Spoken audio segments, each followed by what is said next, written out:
Imagine this night. Hospital. Emergency. A little girl with frightened eyes is sitting on a hospital bed. Her breathing is intermittent and her condition is getting worse by the minute. And then the doctor enters. But instead of help, he has cold contempt on his face. He takes one look at the girl and refuses to treat her. Why? Because her skin is a different color. This is a story about how blind hatred can turn against a person, about how one act can change fate and become life's biggest regret. What do you think will happen next? Write your name and where you're watching this video from in the comments. We want to know each and every one of you because you are part of our story. Your support is more than just numbers. It's the power that propels our channel forward. Every like, every comment, and every click of the subscribe button gives us inspiration to tell stories like this. Thank you. You are really important to us, and we always appreciate that you are the ones helping us grow.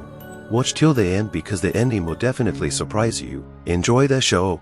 A dark, rainy evening, the sound of tires sliding on wet asphalt, and the bright light of headlights cutting through the night's haze. The hospital gates swing open like heavy shutters leading to salvation, but a sudden chill envelops the building like a lurking shadow around every corner. In the arms of an exhausted woman is a little girl. The child's face is pale, her eyes are closed, and her quiet, rapid breathing echoes in the humming hallway of the hospital. The woman clutches her daughter with trembling hands and hurries to the registrar's office. Her eyes are full of despair. Hope, like a faint light in the distance, beckons her, making her cling to every opportunity to save her child. But the hospital pays her little attention. A nurse, with a glimpse of the child, indifferently points to the queue. The mother begs for help, her words mingling with her breathing, full of pain and anxiety. A nurse, as if not hearing, coldly repeats that everyone is waiting. A few minutes later, the doctor appears in the corridor. He is tall, with a haughty face and a frowning expression of irritation, as if something unfortunate and unseemly had crept into his night. Casting a quick glance over the mother and her daughter, he raises an eyebrow, as if the object before him is nothing more than an object, nothing more than a troublesome blot on the background of mundane duties. No compassion, not the slightest trace of concern. The mother rises hastily, a plea on her lips, her voice breaking into a wail. "Doctor, please, my daughter, she's not well at all." The doctor barely listens to her. His gaze slides over the girl, but immediately returns to her mother, with a clear expression of contempt, as if her pleas for help were disturbing his peace. "What's your problem?" he throws coldly, not hiding his boredom and indifference. The woman, gasping with despair, tries to explain how her daughter's condition worsened, how the pain haunted her, how the little girl could not breathe, but, judging by the expression on the doctor's face, he does not care at all. "Fill out the forms," he says dryly, as if putting a stop to every hope the mother still cherishes. "And wait." The mother, stunned, cannot believe her ears. She looks into the doctor's eyes, trying to find even a modicum of compassion, but all she sees is icy indifference and even a touch of disgust. The doctor approached the mother and her daughter, glanced carelessly at the girl, as if this was not a little life but a tiresome formality. His face remained impassive and his gaze icy, barely touching the child with his fingertips. He curled his lips into a smirk that looked more like an expression of annoyance than engagement. "What has she got?" he asked coldly, as if he didn't dignify her name. Was it a suspicious disorder or just another complaint? The mother tried to explain that the girl was not breathing normally, that the pain was growing and the girl was completely weakened, but the doctor only looked away, with a slight disdain in his gaze, as if for every argument only caused deep disgust. "Too many complaints today," he muttered under his breath, then turned sarcastically to his mother. "And of course it occurred to you that this is the hospital that should help you, right? That's why we have such a queue." He shook his head with annoyance. "They bring in all the sick." His mother looked at him confusedly, and he took advantage of her confusion to ask the next question, as if choosing words to insult her. "Where do you even live? What neighborhood?" His gaze slid down her face, assessing her with obvious distrust and superiority. He pulled his hands away slowly, as if afraid of getting dirty, and said with an icy sneer, "You see, I don't have to treat everyone here. This hospital is not a place to indiscriminately admit people like you." His words, thrown like sharp stones, struck the woman painfully. She tried to object in horror, but the doctor only sighed in annoyance and added, "If you're going to complain, surely there are places where they organize free clinics for people like you, or aren't there? You know, I have enough real patients who need help, not sympathy." His every word was soaked with contempt and unbearable arrogance. He looked at the mother and the girl as if they were not human beings, but a nuisance. The doctor turned carelessly toward the mother and daughter, a disdainful grin on his face, and cast a perfunctory glance at the girl. Her weak breathing and pale face did not move him in the slightest. He clearly didn't want to waste his time on these people he deemed not worthy of his efforts. "Do you really think I'm obliged to take you in right away?" he asked, crossing his arms over his chest and looking at his mother with an expression of boredom. "This isn't a mercy seat." The mother tried to object, her voice trembling with despair, but the doctor only brushed off her words like a pesky fly. "Look, we have a lot of other patients here." He raised his voice deliberately, as if he wanted others to hear what he was saying. "Patients who really need help, and you." He paused for a moment, scrutinizing her with contempt. "You must realize that there are certain priorities. I doubt your case can be called urgent." The mother took a step forward, her eyes full of tears, and she again begged him to at least examine the girl. But the doctor only waved his hand roughly. "I told you, I'm not interested in patients like your daughter," he said. "You're only taking time away from people who really need medical attention." He pointed coldly at the office door, signaling that the conversation was over. His gaze was full of arrogance, as if he were chasing away not people, but just unwanted visitors who could be ignored. "Get out of here," he added calmly and calculatingly, pointing toward the exit, "and don't waste any more of our time." The mother stood in the doorway, shocked by his rudeness and coldness, unable to believe that a man in a white coat, who should be helping and saving, was capable of such cruelty. The mother and her daughter were left in a dense hospital corridor, full of prying eyes and intons. The girl lay in her arms, barely breathing, and her mother wrapped her in her arms as if they would protect her from the surrounding cruelty and indifference. The hospital light was cold and deadly dim, and in it the mother's face looked haggard and her eyes full of despair. A nurse passing by looked at them with a contemptuous expression, throwing a careless remark as she walked by. "There's no reason to sit here. If you're not accepted, there's a reason. This is no place for people like you." The words, spoken coldly and unfeelingly, like scraps of ice, hung in the air, and the mother only pressed her daughter more tightly against her. Unable to answer, she felt other people's eyes on her from all sides, other people's faces full of disdain. The gazes of passing patients and staff were full of judgment and outright squeamishness. Some turned away, as if afraid that they too would somehow be infected by this alien and, as it seemed to them, unnecessary presence. Suddenly the doors to the doctor's office opened, and he stepped out into the hallway, casting a barely perceptible glance in the direction of the mother and her daughter. He looked around, as if looking for someone more worthy of his attention. He grinned disdainfully and walked slowly toward the dining room, tossing a careless order to the nurse. "If they're still here by the time I get back, call security." The nurse nodded, and the mother felt a ring of contempt tighten around her. A couple of waiting patients whispered, casting quick glances of disapproval at her and the girl. One of them, an older man, said loudly to his wife, not hiding his squeamishness, "It's awful that they're letting everyone in here now. It's like a homeless shelter."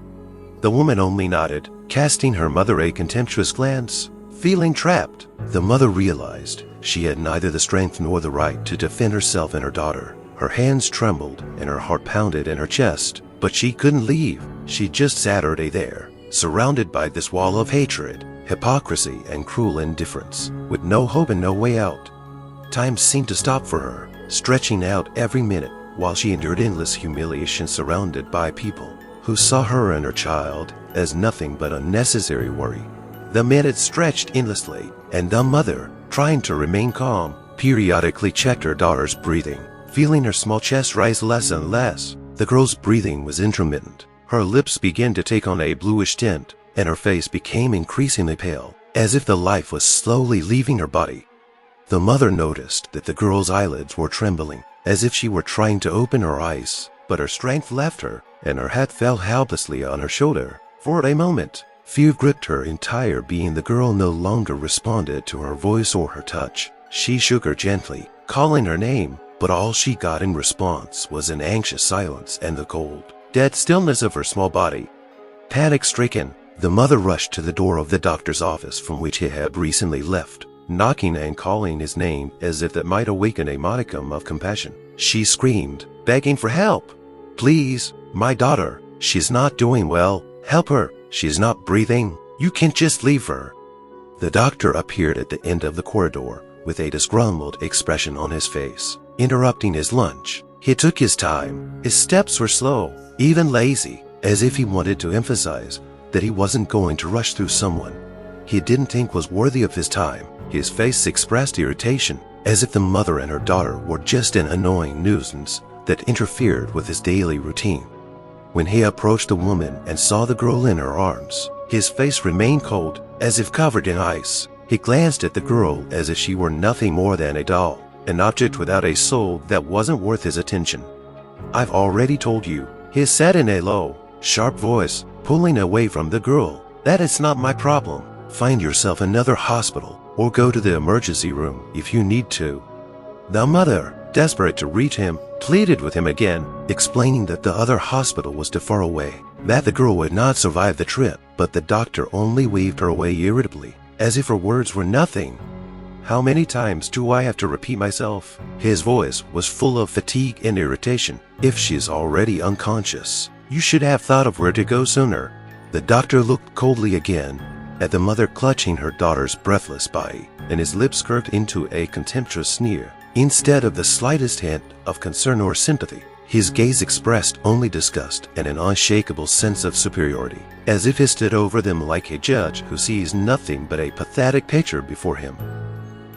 "I told you," his voice was soaked with sarcastic condescension, as if he were explaining something to a stubborn child. "We don't have room for everyone here. We can't divert resources to that sort of thing."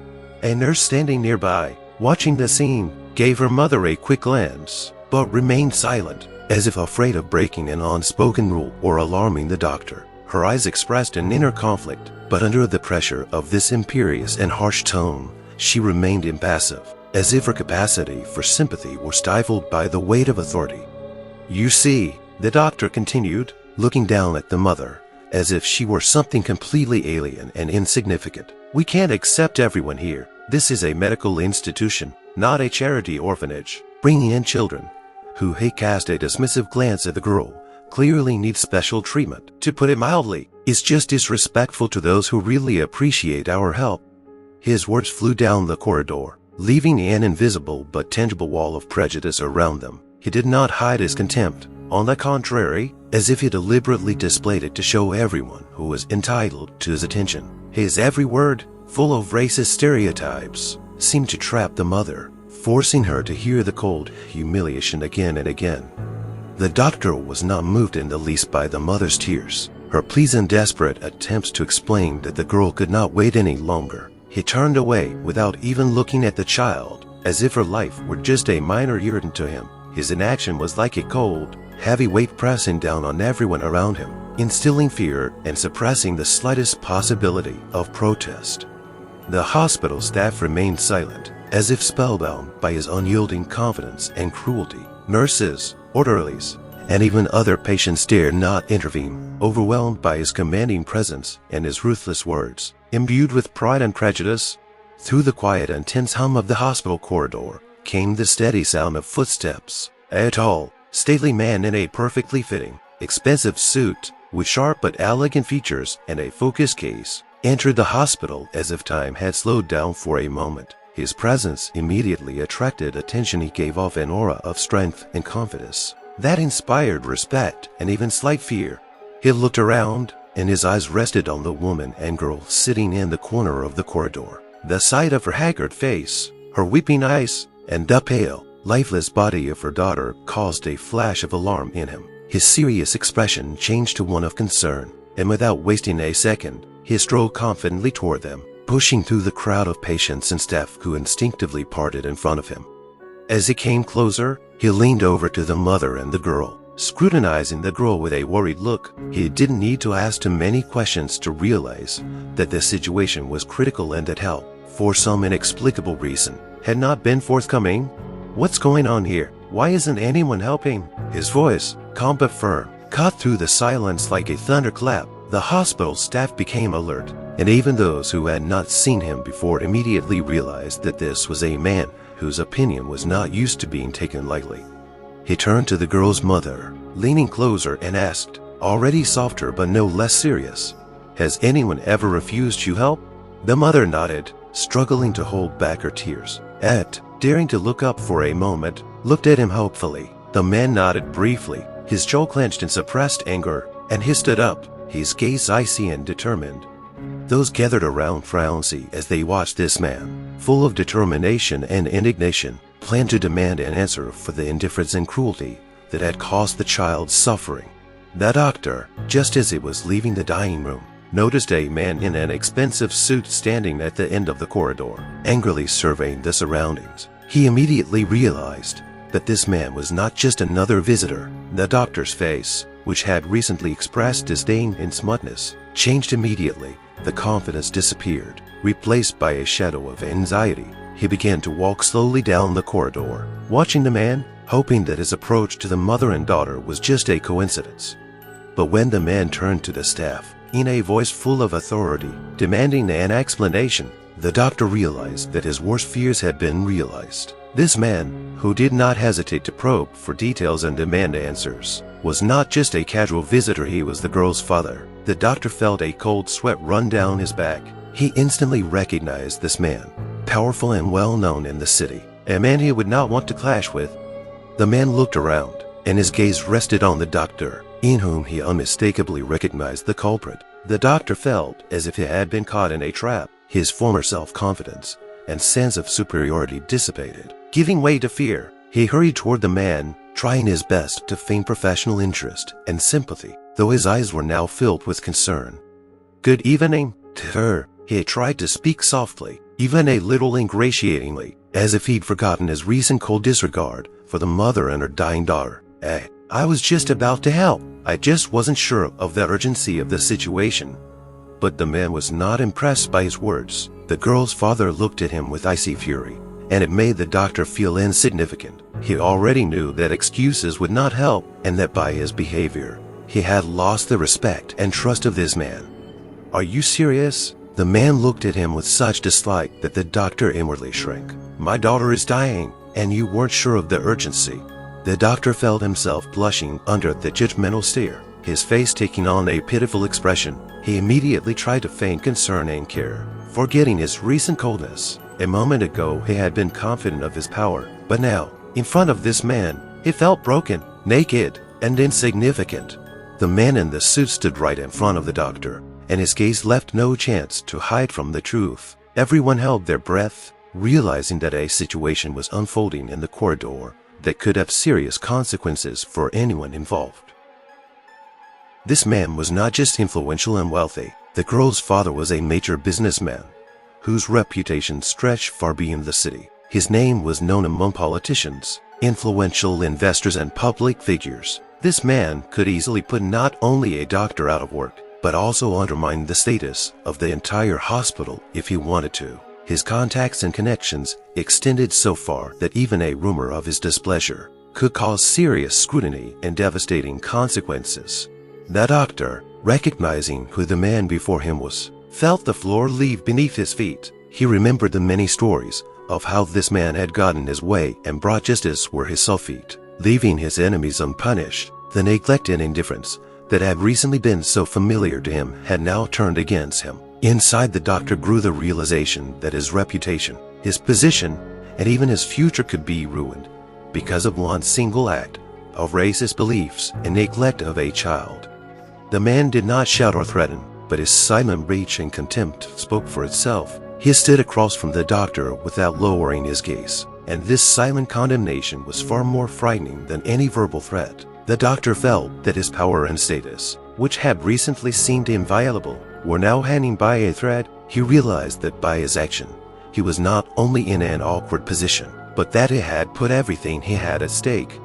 Under this mute pressure, the doctor felt his utter helplessness and inwardly shrank, realizing that every step he took from now on would be under the gaze of a man whose anger could ruin his career and turn his life into chaos. The doctor, gripped by a panic-stricken realization of the consequences, hurriedly approached the mother and her daughter, trying to make amends for his indifference and cruelty that had caused the child's condition to deteriorate. His face now expressed concern and excitement, but there was something artificial and strained in his every movement, as if he had to feign sympathy to avoid the worst. "Please, let me examine her," he said, losing the cold and arrogant tone he had used earlier. "We'll take the necessary measures right away, and I'll take care of her condition personally." He tried desperately to sound concerned, but the words sounded like learned phrases, unsupported by sincerity.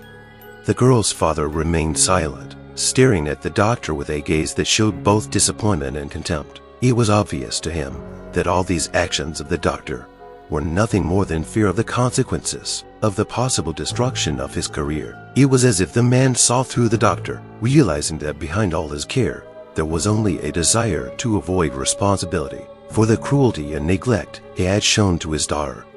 The doctor, feeling that penetrating gaze, felt his heart clench with panic. He repeated his apology, not knowing how to correct the mistake he had made. "I apologize. You see, it was a misunderstanding. I didn't assess the situation properly. I'm sorry. I'm really sorry." His voice sounded confused, and he continued to speak, hoping the words would redeem him. But every word, spoken in fear and despair, seemed to make the situation worse. The girl's father frowned and replied sharply, his voice full of icy anger. "Misunderstanding. You left a child dying in pain without help and looked at us like we didn't even deserve your attention. And now it's just a misunderstanding. You think that's enough of an apology?" The doctor tried to say something, but the man raised his hand sharply, stopping him. There was no hint of respect in his gaze, only the brutal truth of how this doctor had shown his true colors. The girl's father paused, letting the doctor feel every moment of his guilt and shame as something irreversible.